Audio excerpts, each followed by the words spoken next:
भालू और बंदर में झगड़ा शुरू हो गया।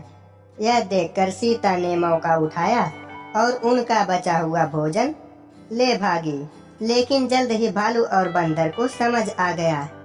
एक घने जंगल में एक भालू, एक बंदर और एक चालाक बिल्ली जिसका नाम सीता था। भालू और बंदर आपस में अच्छे दोस्त थे। वे जंगल में साथ घूमते, खेलते और भोजन तलाशते।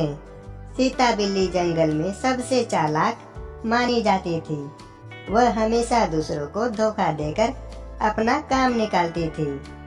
एक दिन सीता ने सोचा, अगर मैं भालू और बंदर को आपस में लड़वा दूं, तो मुझे आसानी से उनका भोजन मिल सकता है।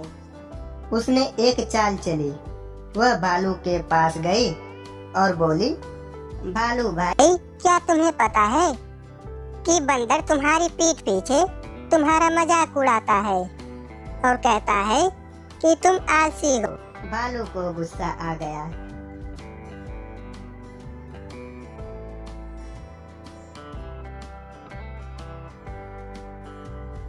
उसने तुरंत बंदर से इस बारे में पूछा। बंदर ने मना किया, लेकिन भालू को विश्वास नहीं हुआ।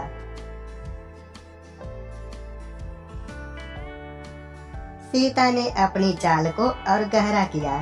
वह बंदर के पास जाकर बोली, बंदर भाई, भालू कहता है कि तुम उसके खाने पर नजर रखते हो। अब बंदर भी नाराज हो गया।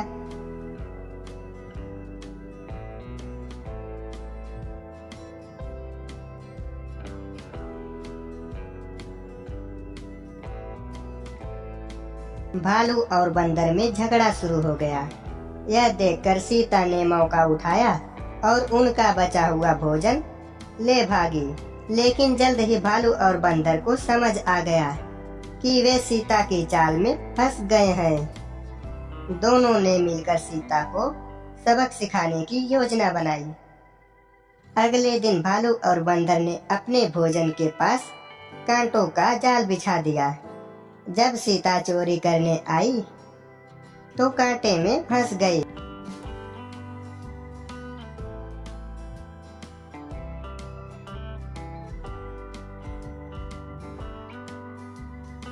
भालू और बंदर ने उसे डांटते हुए कहा, अब से चालाकी करना छोड़ दो और ईमानदारी से रहो। इच्छा, यह कहानी सिखाती है कि झूठ और चालाकी से किसी का भला नहीं होता। साथ ही एकता में बड़ी ताकत होती है।